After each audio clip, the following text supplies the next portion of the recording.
We'll go ahead and call the meeting to order at 7:01 p.m. Pretty light agenda, as Ron said. Do we have any amendments to anything, Ron? No, sir. All right. Well, can I get a motion to approve the agenda? I move to approve the agenda as presented. Do we have a second? Second. Vote by roll call. Counselor Bambrick, You're muted, Ryan.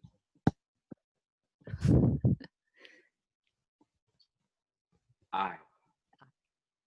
Counselor Caceres, Aye. Counselor Seha, Aye. Counselor Ecclestone, Aye. Counselor Sini, Aye. Mayor Clevenger. Aye. That is a unanimous vote.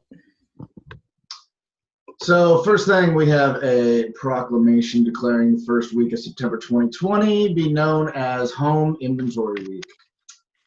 Everybody get a chance to read that letter? Yep. See. Ron, do you want to give us a little background on that for the participants and attendees?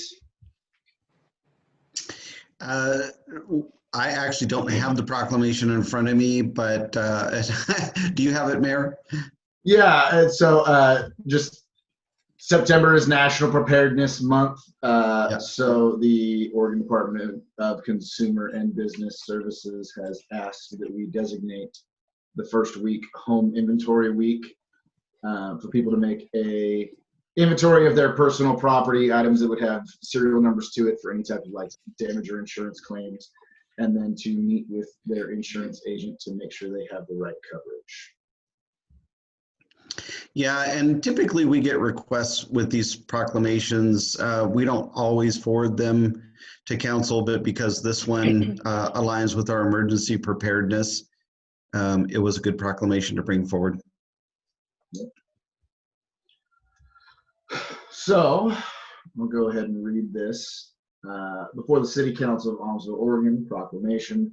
Whereas each September is recognized as National Preparedness Month, and whereas Oregonians have witnessed and experienced natural disasters in our own community, and whereas every community member can take active steps to protect their families and neighbors from natural and man-made disasters, and whereas every family and business in Aumsville is encouraged to take active steps to be financially secure after a disaster, whereas every community member is encouraged to make sure they are properly insured against fire, flood, earthquakes, and storms, and whereas every community member is encouraged to create a home inventory to include as part of their disaster preparedness kit.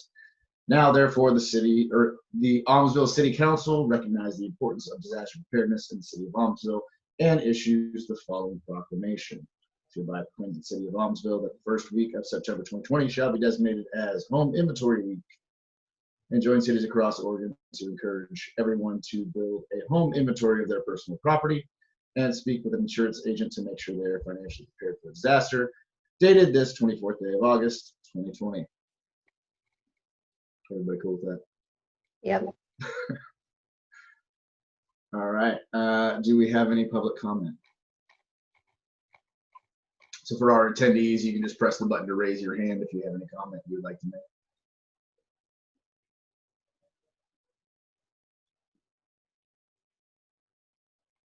I am not seeing anything. So moving on, consent agenda. Did everybody have a chance to read through the minutes? Did anybody have any issues they saw in the minutes? Any corrections or anything? If not, then can I get a motion to approve? Move to approve the minutes as presented. Do we have a second? I'll second the motion. All right, vote by roll call. Aye. Aye. Aye.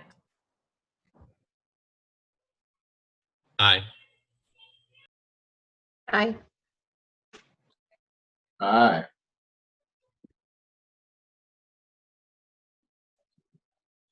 No public hearings, no old business, no new business. So Ron, your report.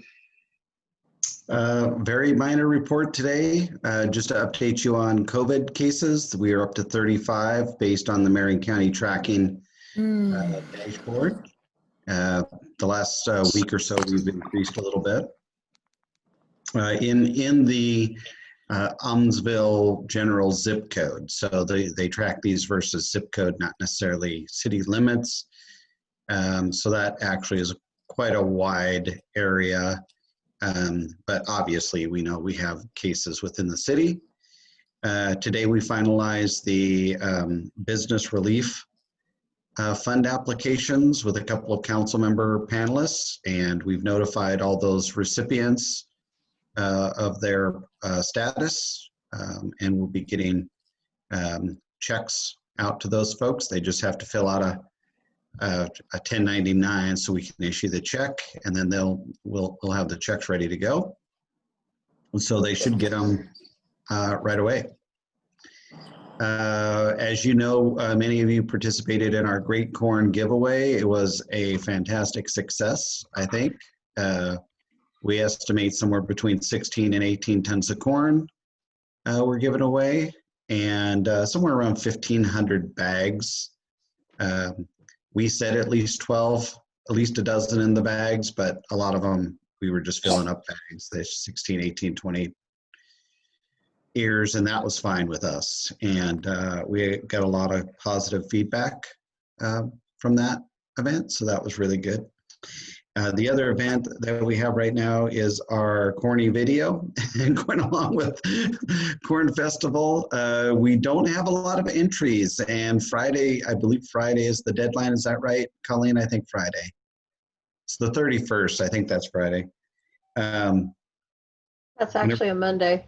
Monday, okay. Friday is the 29th. Okay, the 31st. So if you know anybody that wants to put together a video, there's $1,000 prize out there for somebody. So we'd really like to get a few more entries on that. Good. I know I saw Fantastic. at least one. Excellent, excellent. So it'd be great to get some more participation there. We're dealing with some significant repairs in our one of our lift stations. I got notified today, but obviously we have a budgetary line item to pay for that, so we'll get those repairs done.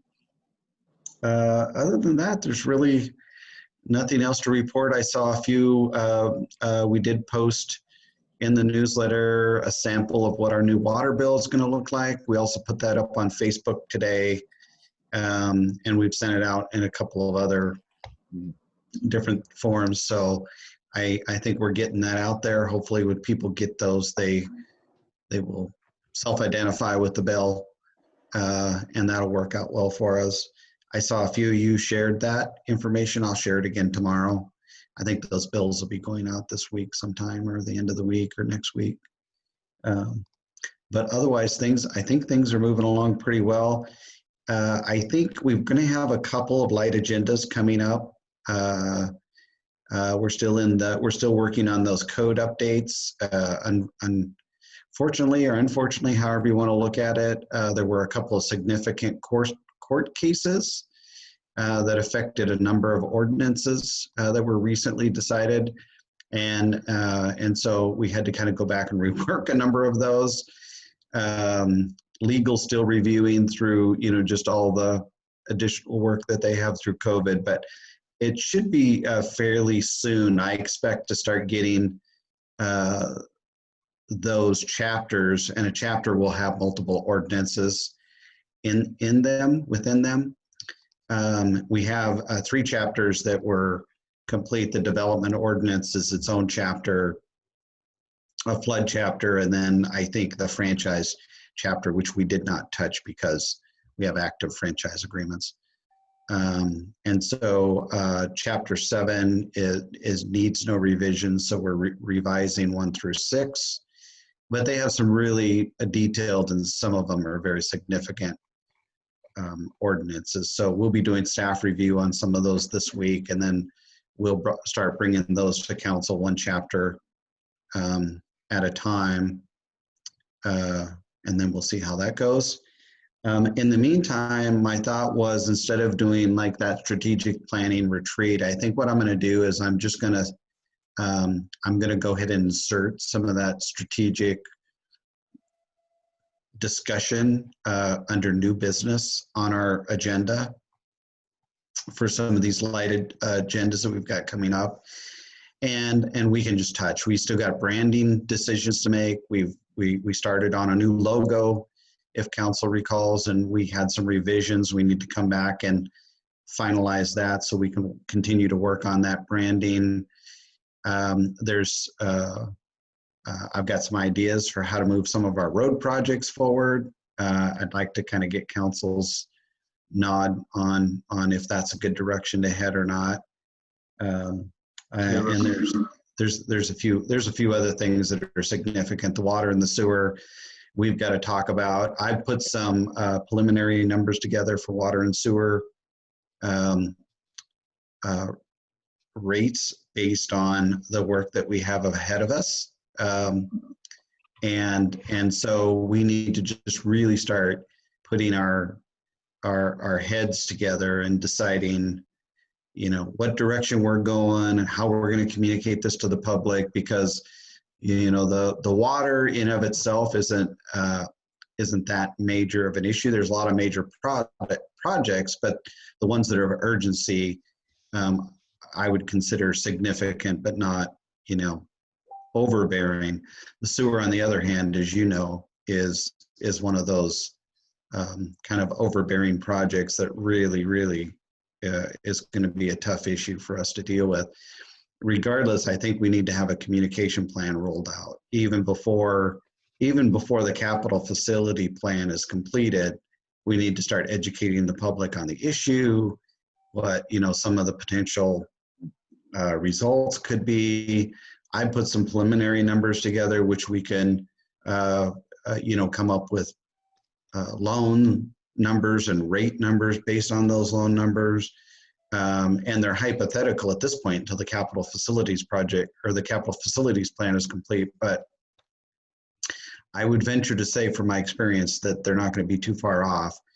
And clearly based on the mixing zone study and a few other things that we've discovered, we will be into some sort of a mechanical plant. So just based on all of that, we really need to outline some sort of strategy on how this doesn't jump up and bite us at the last minute. And so that'll eat up some significant discussions. So that will be my plan, if it's okay with you, to just start taking a little bit of our agenda. If we have a heavy agenda, we won't add that. If we have a light agenda, we'll start adding some of that strategic discussion to it. I definitely want to get back into that discussion on, the water bill rates and potentially adjusting the tiers. Even, putting out that thing about the new look of the bill got people asking questions again today. So that's one I definitely want to address sooner rather than later. Okay. Ron, those COVID numbers, those are like total, right? Those aren't active in the zip code. That's just from the start date when they were tracking. They are total from start, although there's very few cases in Marion County, and I'm not aware of any in our zip code that are considered off the inactive list. And I'm not really sure how they track those or how long it takes to become inactive, but those are total from the beginning.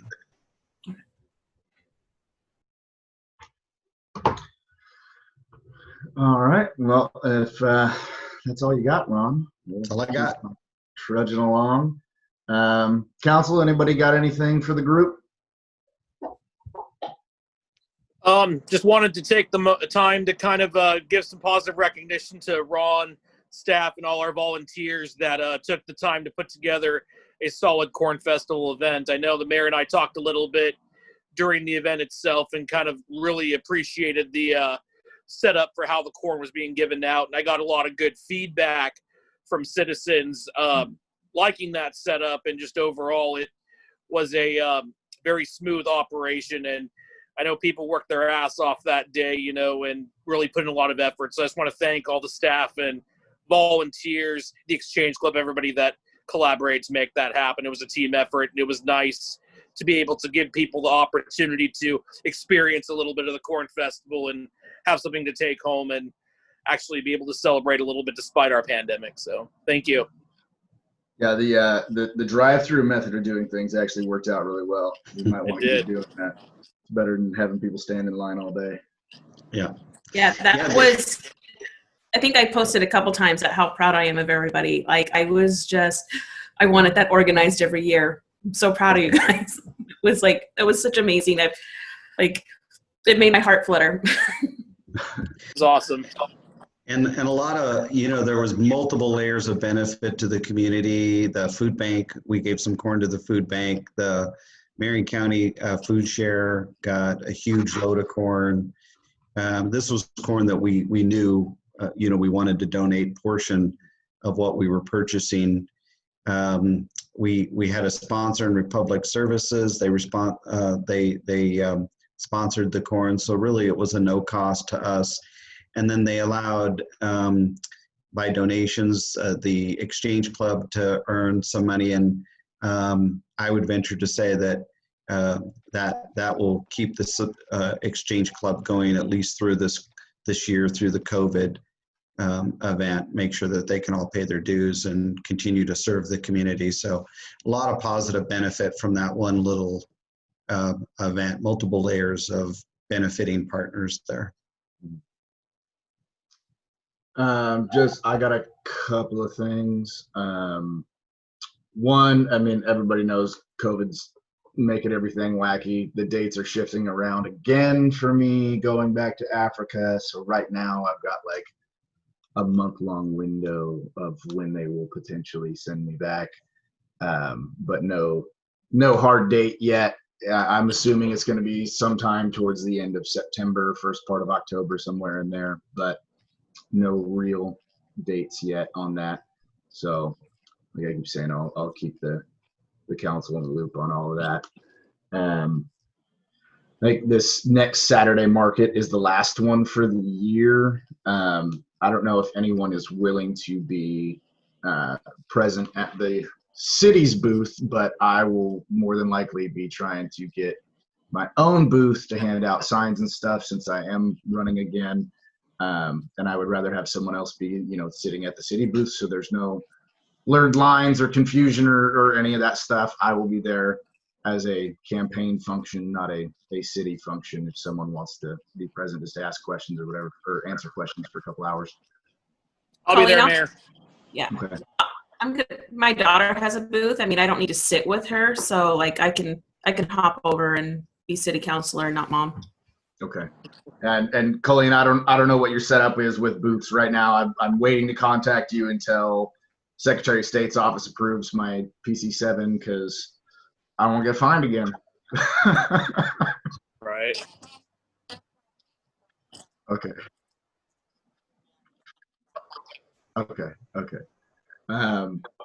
Anybody got anything else?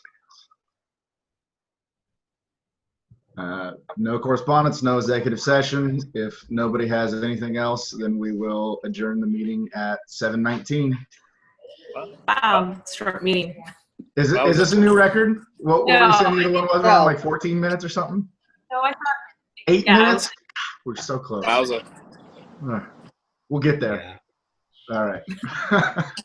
Everyone have a good night.